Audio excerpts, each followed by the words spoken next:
Hello and welcome back to the PalancarPodcast. Today we're going to be going over the prologue, Shade of Fear. I'm going to be numbering the chapters. They are not actually numbered, they're just named. I'm just going to make it a little bit easier for myself to keep track of, as well as if anybody is ever going to listen to these, it might be easier for you to keep track of as well. This is the prologue, and the actual first chapter itself, Discovery, are very short. So I'm going to name the prologue point 0.5, and I'm going to name chapter 1 Discovery, actual chapter 1. Those two chapters I'm going to have together in this one episode. Hopefully you come along. Prologue, Shade of Fear. Wind howled through the night, carrying a scent that would change the world. A tall shade lifted his head and sniffed the air. He looked human, except for his crimson hair and maroon eyes. He blinked in surprise. The message had been correct. They were here. Or was it a trap? He weighed the odds and said icily, "Spread out. Hide behind trees and bushes. Stop whoever is coming, or die." Around him shuffled 12 Urgles with short swords, round iron shields painted with black symbols. They resembled men with bowed legs, thick, brutish arms made for crushing. A pair of twisted horns grew above their small ears.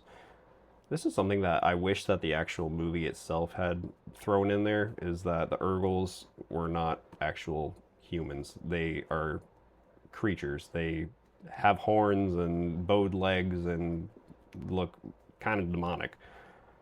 The monsters hurried into the bush, grunting as they hid. Soon the rustling quieted. The forest was silent again. The shade peered around a thick tree and looked up the trail.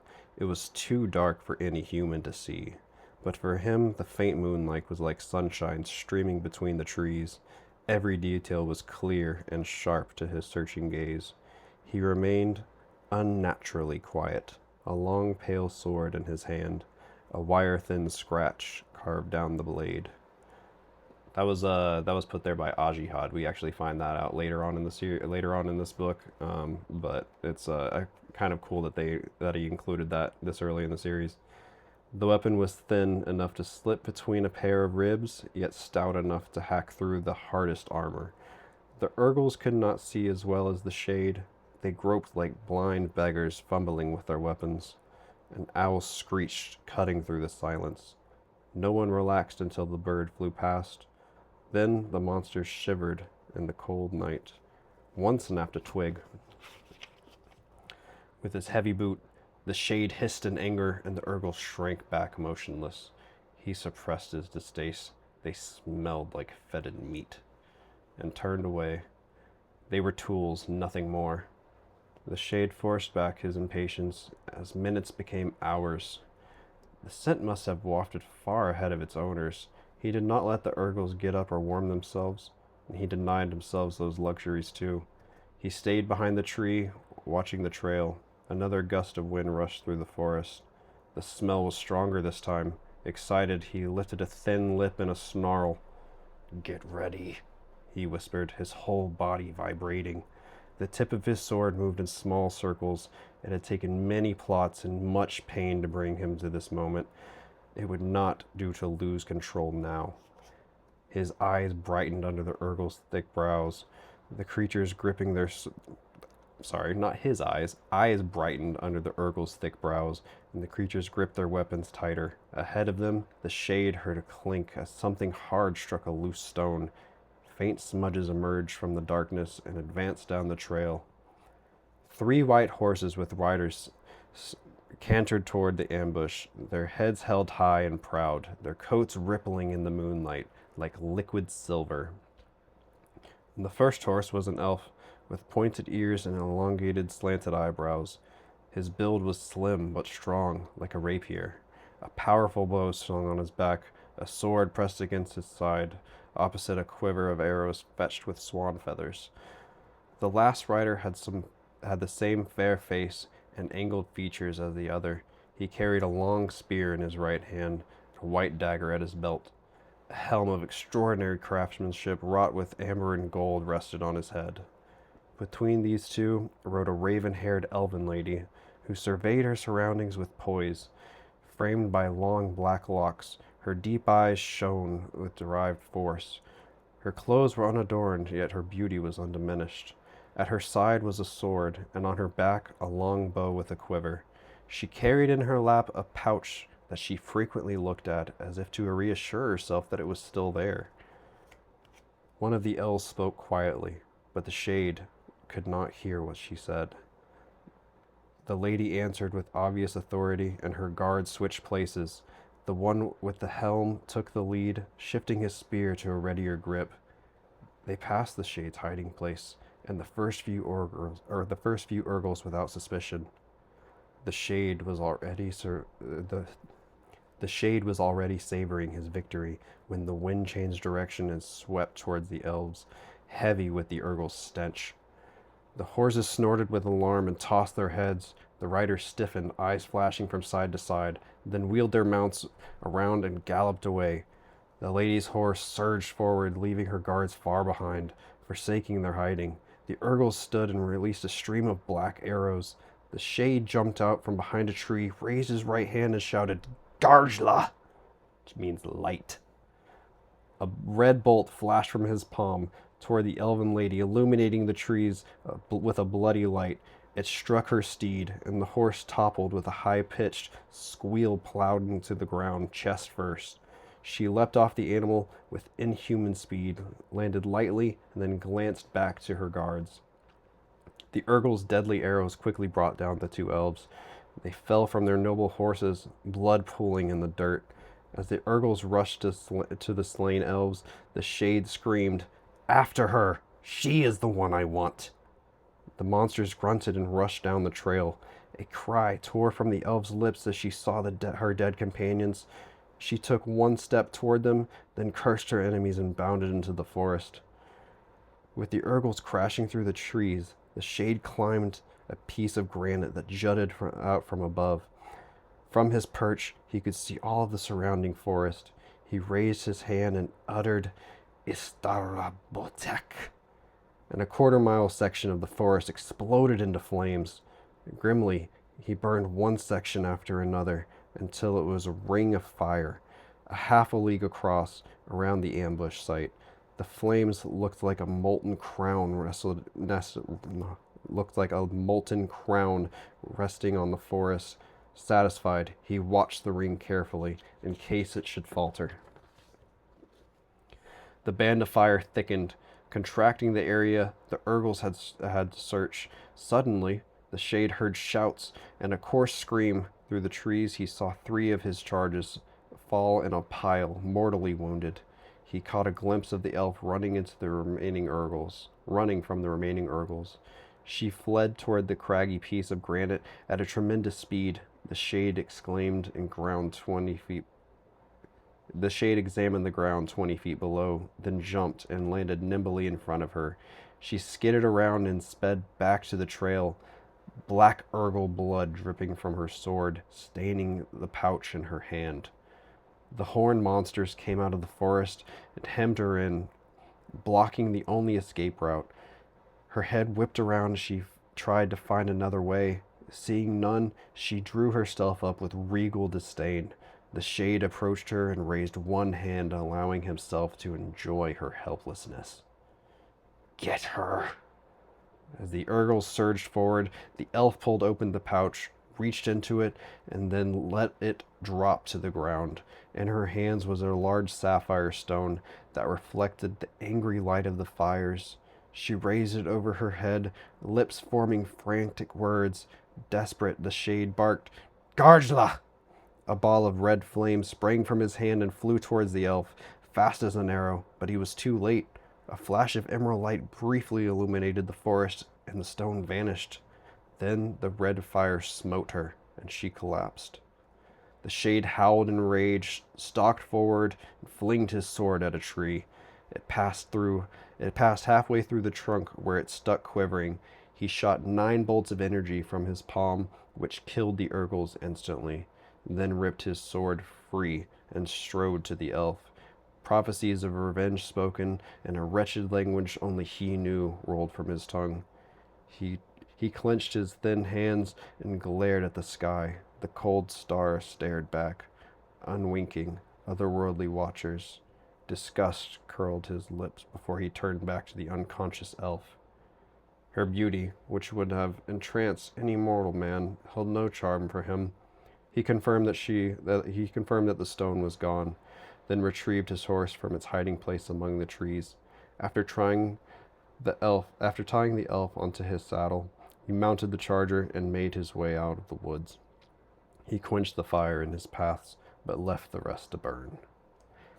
Oh, this is going to be kind of a spoiler, I guess. One of the things that I always never really understood is later on in the series, we learn a lot about magic, and we learn a lot about wards, and we learn a lot about how elves in particular are very much aware of everything that goes on around them.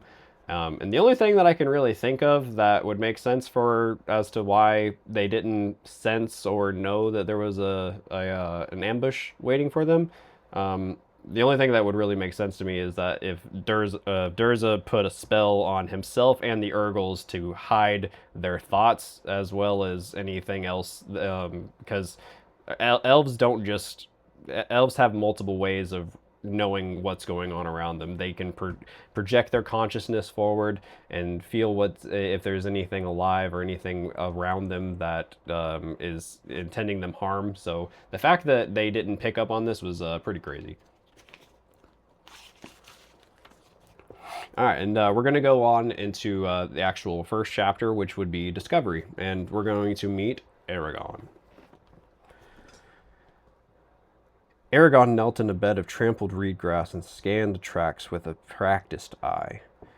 So one of the things that he is doing is I kind of wanted to read the whole prologue just so we could kind of get a grip of what was going on. I don't know if I'm going to read everything, but I'm going to go over everything that happens in the chapter. So Eragon is out right now and he is hunting. He is a farm boy and he lives with his uncle and his cousin. They don't really have a whole lot of money, and apparently they're not really all that successful as farmers either, because they don't have a lot of food, they don't have a lot of money, but he is out hunting right now. Eragon was 15, less than a year from manhood. Dark eyebrows rested above his intense brown eyes. His clothes were worn from work. A hunting knife with a bone handle was sheathed at his belt, and a buckskin tube protected his yew bow from the mist. He carried a wooden frame pack. The deer had led him deep into the spine, a range of untamed mountains that extended up and down the land of Alagasia. Alagasia is basically like the country, I guess, where they live, is the best way I could explain it. Strange tales and men came from the mountains, usually boding ill. And the spine is like a cursed, it's like a cursed place. It's a place where it's like a mountain pass where half of the king lost half of his army in this place. It's called the Spine. It's supposed to be really cursed. Everybody's super skeptical of it, and they're super afraid to go anywhere near it. But Eragon is very brave, and he doesn't care. He's about it. It was his third night of the hunt, and his food was half gone. If he did not fell the doe, he would be forced to return empty-handed. His family needed the meat for the rapidly approaching winter, and could not afford to buy it in Carvajal. Carvajal is the town that they live near. They kind of live on the outskirts of the town, and I'd say it's probably a couple of miles away from the actual town, is where their farmhouse is. Eragon stood with quiet assurance in the dusky moonlight, then strode into the forest toward a glen where he was sure a deer would rest. The trees blocked the sky from view and cast feathery shadows on the ground. He looked at the rocks only occasionally. He knew the way. At the glen, he strung his bow with a sure touch, then drew 3 arrows and nocked one, holding the others in his left hand. The moonlight revealed 20 or so motionless lumps where the deer lay in the grass. The doe he wanted was at the edge of the herd, her left foreleg stretched out awkwardly. Eragon slowly crept closer. Keeping his bow ready, all of his work of the past 3 days had led to this moment. He took a last steadying breath, and an explosion shattered the night. The herd bolted. Eragon lunged forward, racing through the grass as a fiery wind surged past his cheek. He slid to a stop and loosed an arrow at the bounding doe. It missed by a finger's breadth and hissed into the darkness. He cursed and spun around, instinctively knocking another arrow. Behind him, where the deer had been, smoldered a large circle of grass and trees. Many of the pines stood bare of their needles. The grass outside the charring was flattened. A wisp of smoke curled in the air, carrying a blunt smell. In the center of the blast radius lay a polished blue stone. Mist snaked around in the scorched area and swirled in insubstantial tendrils over the stone. So this is the stone that Arya just... So as Arya released the stone from her hand, it simultaneously appeared right in front of Eragon. Eragon watched for danger for several long minutes, but the only thing that moved was the mist. Cautiously, he released the tension from his bow and moved forward. Moonlight cast him in pale shadows as he stopped before the stone. He nudged it with an arrow, then jumped back. Nothing happened. So he warily picked it up. Nature had never polished a stone as smooth as this one. Its flawless surface was dark blue, except for the veins of white that spiderwebbed across it. The stone was cool and frictionless under his fingers, like hardened silk. Oval, about a foot long, it weighed several pounds, though it felt lighter than it should have. Eragon found the stone both beautiful and frightening. Where did it come from? Does it have a purpose? Then a more disturbing thought came to him. Was it sent here by accident? Or am I meant to have it? If he had learned anything from the old stories, it was to treat magic and those who used it with great caution. But what should I do with this stone? It would be tiresome to carry, and there was a chance it was dangerous. It might be better to leave it behind. A flicker of indecision ran through him, and he almost dropped it, but something stayed his hand. At the very least, it may pay for some food. He decided with a shrug and tucked the stone into his pack.